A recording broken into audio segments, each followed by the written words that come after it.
Olá, irmãos. Saúdo cada um de vocês com a graça e a paz de nosso Senhor Jesus Cristo. Amém? O meu nome é Miriam Anita e eu estou aqui para compartilhar com os irmãos aquilo que eu entendi do texto chamado Sentar-se à Mesa. Esse texto não fui eu quem escrevi. Ele está no Manancial, que é uma publicação de meditações diárias da União Feminina Missionária Batista do Brasil. Então, eu só vou dizer para os irmãos aquilo que eu entendi. Isto dito, vamos orar?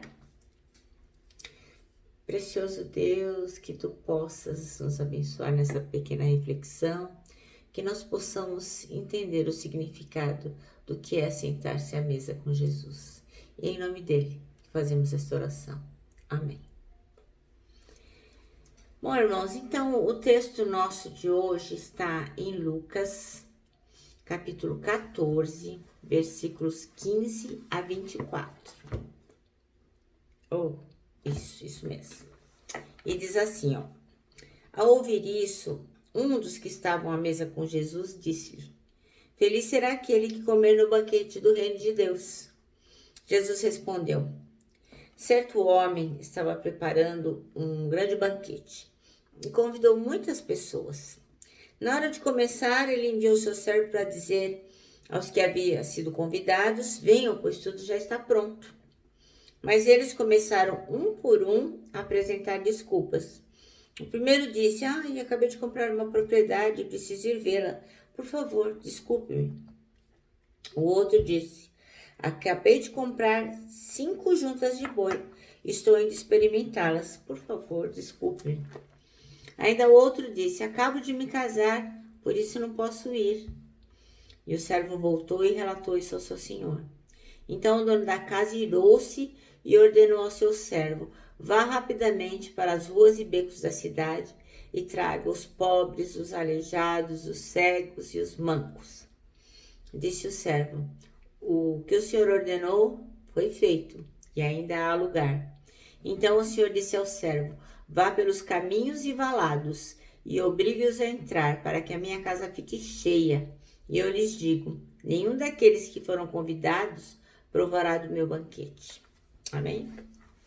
Bom, irmãos, então é o seguinte, antes de eu iniciar no texto que o pastor William Rodrigues escreveu, eu vou fazer alguns comentários que para mim foi importante para eu entender esse contexto aí, e talvez isso também possa trazer alguma luz para os irmãos.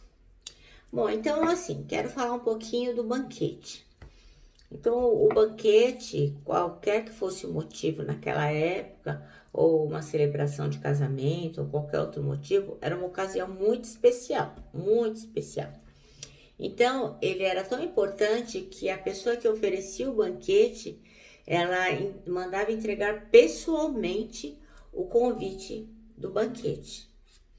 E cada um dos convidados recebia uma roupa preciosa, era um traje feito pelo artesão da pessoa que estava oferecendo o banquete, e ele era um traje muito precioso, de forma que a pessoa só poderia ir ao banquete vestida com aquela roupa, e todas as roupas eram iguais.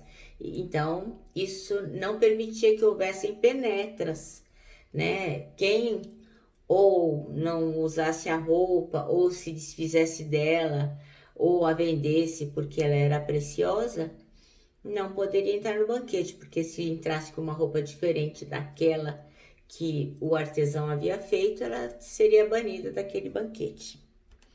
Outra coisa que eu acho que é importante a gente lembrar é assim, que Jesus, um pouco antes, ele tinha sido muito duro, né, com as pessoas. Ele tinha falado sobre o grão de mostarda, tinha falado da porta estreita, lamentou que Jerusalém fosse daquele jeito, que ele gostaria de colocar Jerusalém como se uma galinha coloca os pintinhos debaixo das suas asas. E Jesus tinha feito muitas orientações que, se a pessoa tivesse um pouco de discernimento, ela ia se tocar, né? falou também do lugar de honra. E para as pessoas não irem correndo no banquete no lugar de honra, porque depois ela ia pagar um mico, né? Porque aí o dono do banquete já falou, por favor, sai daí, que esse lugar aí é da fulana, não é seu, é do fulano, não é seu. Então, Jesus, na hora que vai começar esse acontecimento aqui, ele está, então, na casa do fariseu jantando. Então, alguém lá comenta, feliz quem toma a refeição no reino de Deus. Então, ele certamente estava fazendo uma alusão a Isaías 25:6, no livro de Isaías, no Velho Testamento, fala assim, ó. E o Senhor dos Exércitos dará neste monte a todos os povos uma festa com animais gordos, uma festa com vinhos puros, com tutanos gordos e com vinhos puros, bem purificados. Então, assim, o Senhor já fala que essa ceia vai acontecer. Então, certamente o fariseu estava comentando a respeito disso e como seria feliz, bem-aventurada a pessoa que participasse, né, desta refeição. E a gente tem também, lá no Novo Testamento, em Apocalipse 19, capítulo 19, versículos 6 a 10, fala sobre a outra ceia. Então, ele começa falando sobre ter ouvido uma voz de uma numerosa multidão, e vai fala que a gente deve se alegrar e exultar, porque são chegadas as bodas do Cordeiro, quer dizer, o casamento de Jesus Cristo com a sua igreja. Então, a todos foi concedido se vestir de linho, que são os trajes, né, para ir para essa boda, que é resplandecente. Enfim, aí no versículo 9 ele fala assim, então me falou o anjo, escreve, bem-aventurados aqueles que são chamados a ceia das bodas do Cordeiro. Então, assim, lá no Velho Testamento e aqui no Novo, estão descritas a importância de estar nas bodas do Cordeiro. Então, assim, Jesus fala que esta ceia ela vai ser dada a todos os povos. Então, o que aconteceu? O Senhor começou chamando primeiro os judeus, né? Que era o povo escolhido por Deus. Mas cada um foi dando uma desculpa, como na nossa parábola aqui, né? E eram desculpas que não eram verdadeiras, né? Como na parábola, um disse que, eu acabei de comprar uma junta de bois, quem vai experimentar boi à noite, na hora do jantar? O outro, acabei de casar, porque não leva a esposa? Então, assim, eram desculpas deslavadas. Outra coisa que é importante ressaltar é que enquanto todos os lugares na mesa não estivessem completos, a ceia não começaria. E na época também não tinha nada mais horroroso, uma demonstração de maior falta de educação do que você recusar a ir dar um banquete. Era assim, de uma falta de educação, de uma falta de ética assim, inadmissível.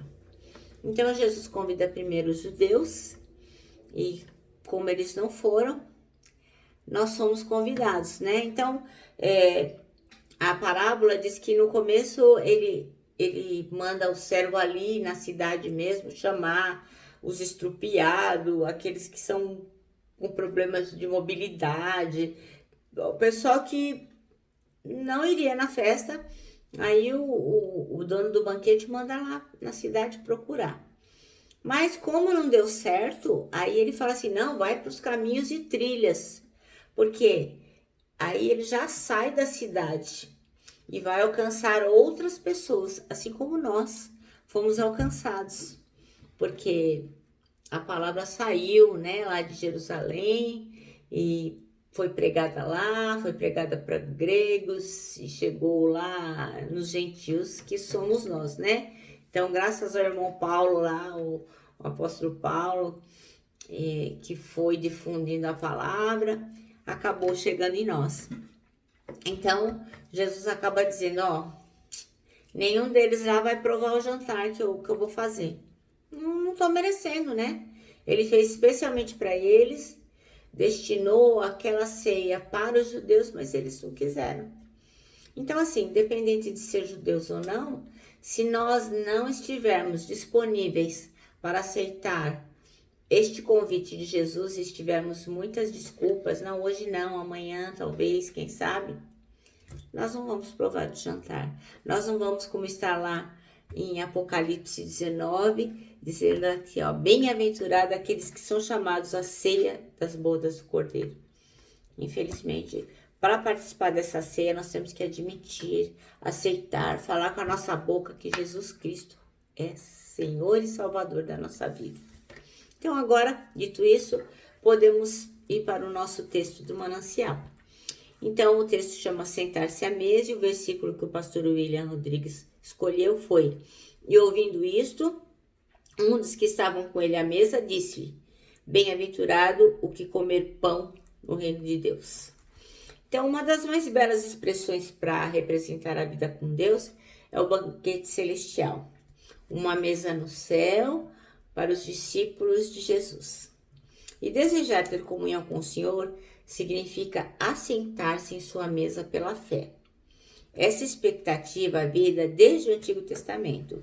Lá está em Êxodo 24, 10 e 11. Vamos, Êxodo 24, 10 e 11. Olha, 22. E diz assim, ó. E viram o Deus de Israel, cujos pés havia algo semelhante a um pavimento de safira, com seu esplendor. Deus, porém, não estendeu a mão para punir esses líderes dos povos de Israel. Eles viram a Deus e depois comeram e beberam. Então, já é uma expectativa antiga, né? Mas que linda imagem. Os servos de Deus assentados com ele, bebendo e comendo em um banquete celestial. Nossa, chique, né? Demais, maravilhoso. Mas o problema é que, na verdade, não entendemos o quanto é honroso participar do banquete de Cristo. No texto de Lucas, Jesus foi convidado para um banquete e um dos convidados exclamou esta verdade, quer dizer que é bem-aventurado o que comer o pão no reino de Deus. Mas Jesus sabia que era uma expressão só da boca para fora. Então, hoje vivemos nossos dias cansados, física e psicologicamente. E raramente nós temos tempo para nos assentarmos à mesa com Jesus. A gente corre tanto para lá e para cá e acaba tomando um lanchinho, né? Quando deveríamos nos assentar à mesa. Então, tudo porque deduzimos que a alegria que vem da possessão das coisas, do sucesso profissional e não da comunhão com Deus. Então, a gente acaba correndo para ter coisas, para armazenar outras coisas na nossa vida, que não o conhecimento da palavra, a comunhão com Deus, a conexão com o nosso Pai. Então, o desenrolar dessa parábola apresenta os convidados dando inúmeras desculpas para não comparecerem ao banquete. Mas o desfecho, é reconfortante. Porque o Senhor não cancela o banquete, glória a Deus, mas convida outras pessoas a se sentarem à mesa. E eu fui convidada, eu tenho certeza. Então, a gente precisa de tempo com o Senhor, buscando conhecê-lo, alimentando-se da sua palavra, bebendo da fonte da água viva e sentando-se à mesa com ele. Meus irmãos, a gente precisa se esforçar. Eu confesso que muitas vezes eu tenho muitas dificuldades, porque estou sempre correndo para cima e para baixo, querendo abraçar o mundo com as mãos. E aí o Espírito Santo me diz, calma, sossega, opa, vamos se dedicar, vamos ler, vamos orar. Então, assim, tudo eu creio que eu faço menos do que deveria. Mas eu creio que eu sou um ser em construção e, assim como os irmãos, nós vamos sendo edificados a cada dia. E se você não conhece Jesus, não perca esse convite de participar da ceia, viu? Porque ele vai voltar. Então, decida hoje. Decida hoje aceitar Jesus como seu Salvador para que o irmão também possa estar nessa ceia conosco. Bom, nosso manancial termina assim. Vida com Deus é vida em comunhão com Ele. Sente-se à mesa. Bom, meus irmãos, eu termino aqui com um abraço fraternal. Obviamente, com o nosso abraço de ursa. E com a nossa palavra de ordem, que é saudades.